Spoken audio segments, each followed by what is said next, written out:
गरिमा जी, Bharatiya Janata party ने भारतीय संस्कृति को मजबूत करने के लिए और भारत की जो पहचान भी है गौ और गंगा से है, उसकी सांस्कृतिक पहचान को और आध्यात्मिक पहचान को और बल मिले, उसके लिए भारतीय जनता पार्टी ने बहुत प्रयास किए हैं, बहुत काम किए हैं।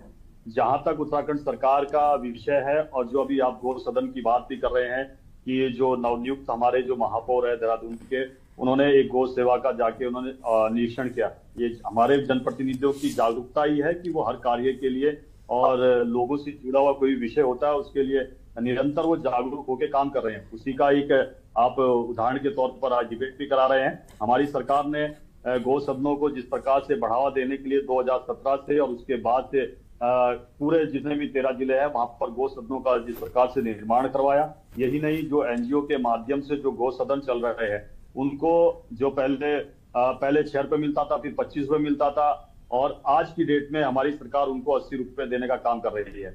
यही नहीं, हमने गौ सेवकों को रखने का काम भी किया। अगर मैं देहरादून जिले के विषय में ही हम बात कर रहे हैं तो यहाँ पर 50 गांव में हमने गौ सेवक रखे हैं। उनको बेरोजगारी से मुक्त करके रोजगार की ओर भी लाने का काम हमारी सरकार ने किया है। यही नहीं, 2025 का जब बजट पास होता है तो उसमें 3 योजनाओं के लिए प्रमुखता से बजट भी गरिमा जी दिया जाता है। चाहे आपके ग्राम्य गौ सेवक योजना के माध्यम से 50 करोड़ देना और या चाहे फिर गौ संरक्षण को बढ़ावा देने के लिए 10 करोड़ देना या गौ सदनों के लिए अलग से 10 करोड़ रुपए देना। हमारी सरकार ने अनेक योजनाओं के माध्यम से जो पशु है, जो हमारी गौ माता है, उनको कैसे संरक्षण मिल सके, उनका देखभाल कैसे की जा सके। और ये सामूहिक जिम्मेवारी सरकार के साथ साथ समाज की भी जिम्मेवारी है। जब तक तो गौ माता दूध देती है तब तक तो उसको देखभाल करते हैं, उसके बाद छोड़ देते हैं। मैं आपको ये भी बताना चाहता हूं कि मैं अभी एक कार्यक्रम में था यहाँ के देहरादून जिले की जो डीएम है बंसल जी के साथ था कि सैया में एक गौ संरक्षण समिति का लोगों ने पिछला 14 महीने से वो अपने खर्चे पे चला रहे हैं, क्योंकि जो जमीन है वो ग्राम पंचायत की जमीन है। जब तक कि वो एलोकेट नहीं हो जाती या लीज पे गवर्नमेंट उनको नहीं दी जाती है तब तक उन्हें किसी प्रकार की सरकारी अनुदान नहीं मिल सकता है। उन्होंने पहल करी है कि और वहां पर 65 गायें ऐसी है और अन्य वह जो कि सब लोगों ने ऐसे ही छोड़ दी थी, वहां के लोग उसका संरक्षण कर रहे हैं। उसका भी कहीं ना कहीं हम किसी तरीके से उसका वो करते हैं। तो माननीय जो हमारे जो यहाँ के जिलाधिकारी महोदय है उन्होंने बड़े तीव्रता से काम करते हुए उस जमीन को सारे कागज तैयार करते हुए शासन को दे दिया।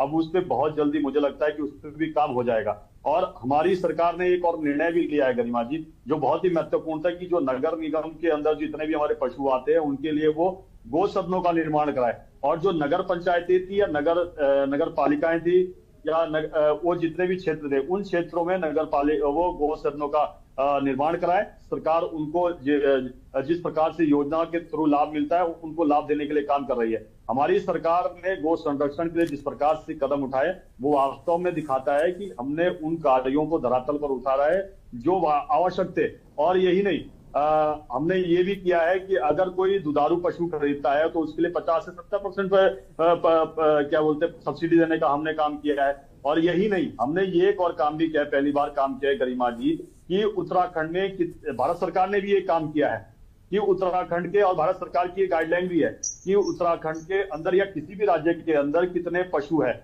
उनकी जनगणना करनी है कि आपके यहाँ कितने पशु है, गौ माता कितने, अन्य पशु कितने, उन सब की गणना करनी है। हमने उसको भी, और उसकी डेट अभी 31 मार्च को खत्म भी हुई है 2025 तक। हमारी सरकार ने उसकी भी जनगणना करी है। और यही नहीं, मैं यही बता देना चाहता हूं कि हमारे समय पे चाहे बद्री गाय हो या आदरणीय प्रधानमंत्री मोदी जी ने जिस प्रकार से प्रधानमंत्री आवास में जो सबसे छोटी गाय है, मतलब जिसकी हाइट सबसे कम है, पुंगनूर गाय है जो कि केरल वगैरह में पाई जाती है, उसके संरक्षण के लिए भी कदम उठाया है।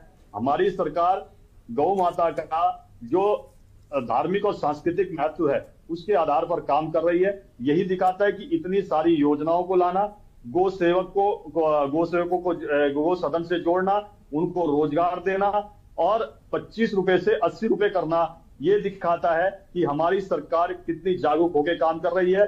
अगर यहाँ देहरादून जिले के अंदर किसी प्रकार की जहां से सरकार का अनुदान मिलता है वहां पर किसी प्रकार की खामियां मिलती है, हमारे महापौर वहां पर जाके देखते हैं, हमारे जनप्रतिनिधि वहां पर जाकर देखते हैं। ये तो अपने आप में मुझे लगता है कि जन कल्याण के कार्यों में इस प्रकार से अगर आप बढ़ावा देते हैं, जो आप चीजों को रन कर रहे हो उसको खुद जाके आप देखते हो या उसको खुद मॉनिटर करते हो तो वास्तव में वो कार्य अच्छे होते हैं। और यही नहीं भाई, वहां पर अनियमितताएं पाई गई गरिमा जी, तो हमने किसी प्रकार का संरक्षण देने का काम नहीं किया उस गो सदन को, कि वहां पर जिस प्रकार की लापरवाहियां पाई गई या जो वहां पर जिस प्रकार के जो चीजें देखने को मिली, वहां तत्काल उस पर FIR लॉन्च की गई।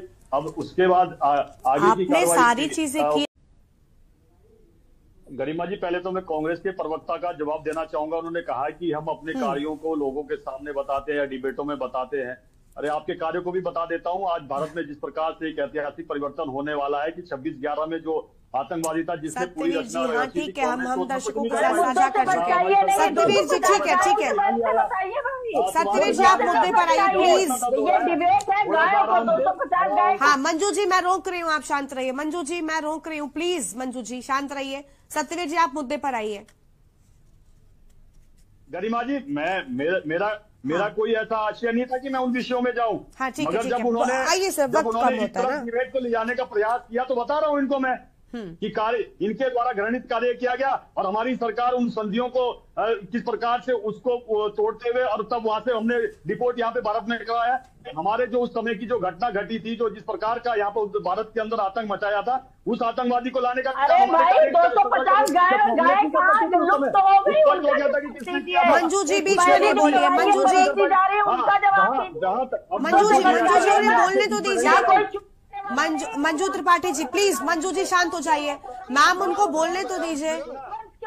विचलित होने की आवश्यकता नहीं है।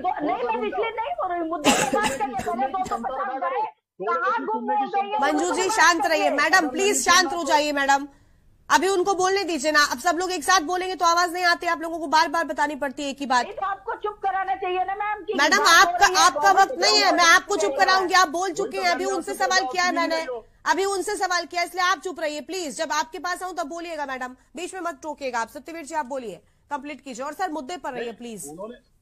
गरिमा जी, उन्होंने हमारे कार्यशैली पर और हमारे कार्य करने के तरीके पर उन्होंने प्रश्न चिन्ह उठाया था, तमाम तरह के एलिगेशन लगाए थे। इसलिए बोलना आवश्यक हो जाता है क्योंकि लाखों दर्शक आपके इस समय देखते हैं। सर प्रश्न चिन्ह उन्होंने नहीं उठाया, चर्चा हम कर रहे हैं, हम भी आपसे सवाल पूछ रहे हैं। कहाँ गई गाय, आपके पास जवाब नहीं है। गरिमा जी ये सिर्फ कांग्रेस पर क्यों आते हैं आप? अभी भी आपको जवाब दे रहा हूँ। हाँ देखो गरिमा जी, आपका उत्तर देना भी आवश्यक हो जाता है और उनका जवाब देना भी आवश्यक हो जाता है। बोलिए। कम से कम दर्शकों को सच्चाई तो पता चलनी चाहिए कि कांग्रेस जिस प्रकार का भ्रम फैलाती है उसको तोड़ना आवश्यक हो जाता है। और मैं आपको बता दूं, जहां तक आपने फिर आपको मैं बड़े गंभीरता के साथ बता देना चाहता हूं, हमारी सरकार ने, आप यहाँ देहरादून जिले के विषय में ही ज्यादातर बात हो रही है क्योंकि जो गो सदन था वो देहरादून जिले के अंदर ही है, शंकरपुर में, उसके विषय में बात हो रही है। मैं बड़ी गंभीरता के साथ बताना चाहता हूं क्योंकि हम सरकार में है और हमारा नैतिक कर्तव्य भी है और हमारी पार्टी गो और गाय, गंगा और गाय के लिए लगातार काम कर रही है। आज देखिए गंगा भी स्वच्छ हो रही है। जिस गंगा को कांग्रेस ने कहा था, हरीश रावत ने मुख्यमंत्री रहते हुए कहा था कि हरिद्वार में गंगा नाला हो गई है। आप सोचे कि इनकी भावना क्या थी, कि गंगा के प्रति और गाय के प्रति क्या भावना थी इनकी। और हमारे समय पे देखिए कि इतने गो सदनों का निर्माण हुआ है, हमने इतनी योजनाओं को संचालित किया, कहीं पर अनियमितताएं पाई गई है, वहां तत्काल किसी को संरक्षण न देते हुए उन पे कार्रवाई के लिए FIR लॉन्च की गई है। इन्वेस्टिगेशन में जो भी आएगा, सरकार किसी को भी संरक्षण देने का काम नहीं करेगी। हमारे समय पे मैं आपको बता देता हूं, देहरादून जिले पे, यहाँ से देहरादून से चलना शुरू करिए, आप त्यूनी तक पहुंच जाइए, चक्राता विधानसभा में आपको कहीं भी गाय या कोई गोवंश घूमता हुआ नहीं मिलेगा। जहां पे जैसे ही कोई दिखता है उसको जो नजदीक का जो गो सेवक सदन है या गो शौचालय है वहां पे पहुंचाने का काम करती है। और कहीं भी इनकी प्रवक्ता ने एक बार प्रश्न उठाया था डिबेट करते हुए, पर इन्होंने प्रेस कॉन्फ्रेंस करी थी, मैं नाम नहीं लेना चाहता उस प्रवक्ता का, मगर बता देना चाहता हूं, उसने प्रश्न उठाया था कि इस प्रकार के अनियमितताएं इसमें पशुपालन विभाग में पाई गई। तब हमारे मंत्री जी ने प्रेस कॉन्फ्रेंस कहा था, चुनौती दी थी कि अगर एक भी अनियमितता आप लाके देती हो, किसी भी प्रकार की अनियमितता लाके देती हो, तो हम उसके लिए जिम्मेदार होंगे और जिम्मेदारी लेंगे उसकी। मगर उनकी प्रवक्ता ने जिस प्रकार से कांग्रेस की आदत बन गई है केवल प्रेस कॉन्फ्रेंस करके आरोप लगाना, मगर धरातल पर उसका किसी प्रकार का भी कोई देखने को नहीं मिलता। वही आज यहाँ पर कांग्रेस की प्रवक्ता इस समय जो मौजूद है वो भी इस प्रकार। सत्यवीर जी अभी